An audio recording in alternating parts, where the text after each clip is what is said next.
and benefits from a long, in-depth exposure to a field and a sense of perspective on it.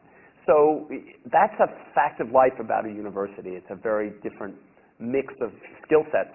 What it has is it has this intellectual vitality about it that is really dramatic, I think. And that's one of the things, you don't quite find that in the company. Sales guys are interested in selling products. Mm-hmm. Engineers are interested in designing it. And there's usually a love-hate relationship between sales and engineering. Engineering loves the salespeople when they're selling their product, but most of the rest of the time they can't stand them. It's an interesting balancing act. Very different from inside a university in that sense. So this is a hard question, but can you tell us about the hardest decision you've had to make that you can tell us about? Because I suspect the hardest ones have been, personal firings, et cetera, that are not appropriate. But some really difficult decisions, and how you went about reaching that decision. What was the process? One of the most difficult decisions we've had to deal with in the context of the university was probably going through the general use permit process. When there were various proposals that the university make long-term commitments to sacrifice its ability to use some of its lands in return for the general use permit. And there was an opportunity to take what one might call the short-term over the long-term benefit, take the quick deal, compromise on some things that maybe were core principles for you, get a deal done quickly with minimal political exposure or heat over it. And so that was one alternative, and I sat down and reflected on it. And I thought a lot about the fact that David Starr Jordan, our first president, had this job less than 100 years earlier. He had the job when Stanford was really in the middle of a barren, other than a few fruit trees, a barren area where there was no development. There was no Palo Alto, and there was no Palo Alto train station. We went and picked up the students with the Marguerite, which was a horse-drawn wagon, over at the Menlo Park train station, right? And Mayfield was this little frontier community down where California Avenue is that had the first bar in town, and it was a very different environment. Now, I started thinking, suppose David Starr Jordan had said, well, this university will never have more than 3,000 students.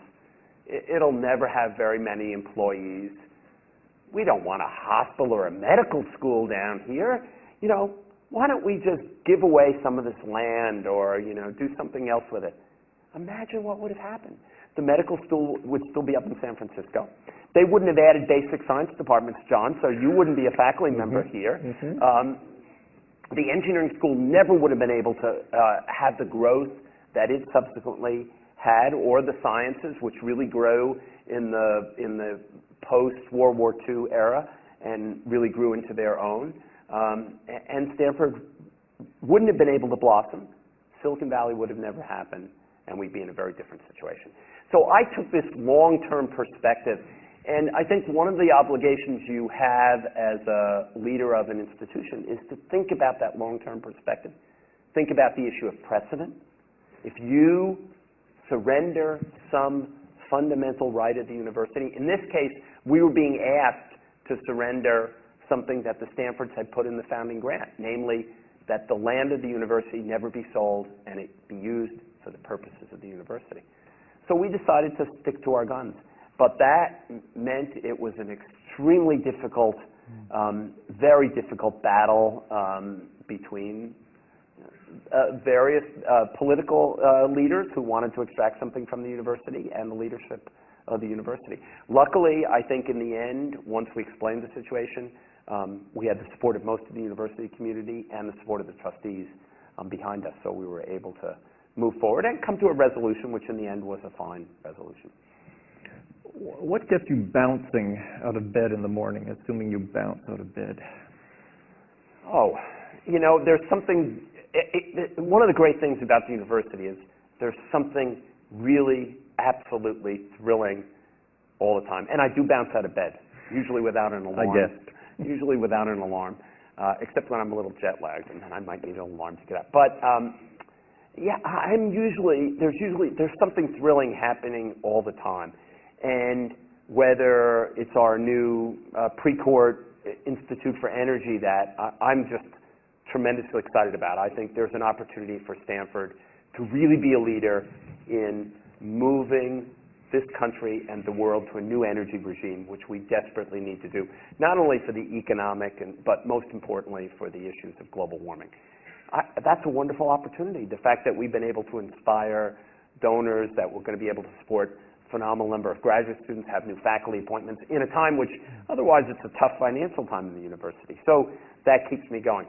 I see the students just doing tremendous things. We were just down in Los Angeles for an alumni event before last weekend, and we had a group of students talking from the course that's a joint business school engineering course, Entrepreneurial Design for Extreme Affordability, talking about this $25 baby incubator.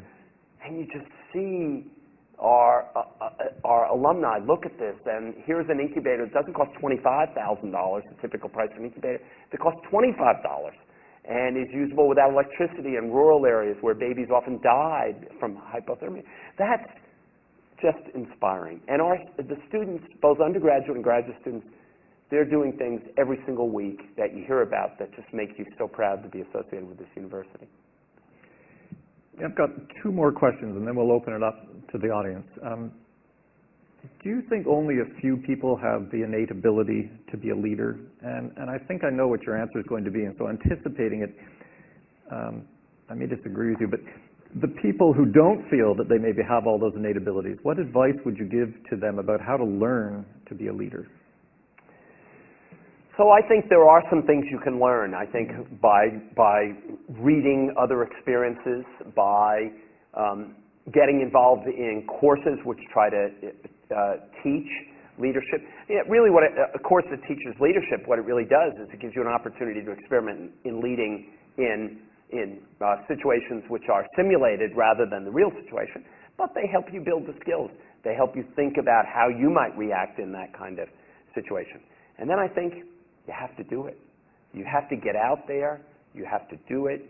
You learn it by practicing, just as one learns to be a good speaker or be a good writer. You learn by practicing. I don't know any other way to do it. Certainly, there's some comfort level. You have to get over some tendency we all have to not put ourselves in difficult situations and realize that you can't always avoid those situations. But I think lots of people can learn that. I don't think it's innate. For some people, they are innate leaders. They have a certain skill set. I don't know where Lincoln learned how to use his sense of humor at just the right moment. He clearly did learn that somewhere along the way, but it's not exactly clear where, as a child growing up in a log cabin, he learned that situation, but he did learn it. He did learn that skill somewhere. So we have here a group of future leaders. What special challenges do you think they're going to face, and what advice would you give them about facing those challenges?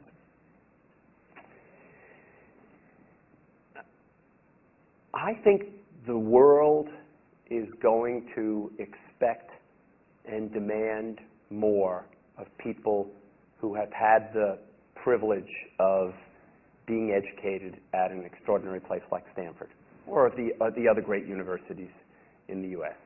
I think the world is going to demand more from whatever role they go into life. Whether they go become a faculty member, they're going to demand more of the contributions that they make as a faculty member. Because we are, even in a private institution like Stanford, we're a pseudo-public institution. We're funded largely by the federal government. We all receive, we're tax-free, so we receive the benefit of not paying taxes. So we are a public service in that sense. I think it's true in a university. I think it's true in companies.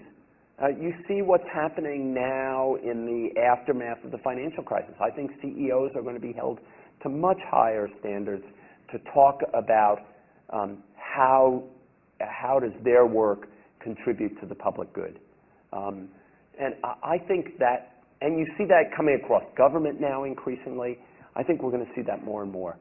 People are going to be expected to talk about how they serve not only the shareholders, or in the case of a university, let's say, the students and the community here at the university, faculty and staff who work here, but how we serve the greater world. And I think that's true across every walk of life. So I think we should prepare ourselves for that. At the same time, that's a thrilling opportunity that people will say, you know, I expect you to make a contribution in making the world better. That's a wonderful opportunity to have at the same time. I guess we shouldn't wait for the future to do that, right? No, we should start now. So let's throw it open. We've got 2 mics, one on either side, and Anika and Sherry are going to be running up and down, so we'll just switch from side to side. There's one up there, and then... And we would ask people to say their name and maybe where in the university they reside. Yeah, so please say your name and what program you're in, for example, whether you're a graduate student and so on, what program, or postdoc. So my name is Amy, and I'm a PhD student in the medical school in the immunology program. And my question involves support networks. And as leaders, we seldom get anywhere without help from others. So could you speak a little bit about your support network and its importance? Sure. I think that's absolutely true. I think in leadership, look, in all leadership positions, there's sometimes where you feel you've been cast a little bit adrift and you're a little unclear, and being able to talk to somebody about the situation. Now, certainly it can start with a spouse or a close friend, but often you need somebody who knows a little bit more about the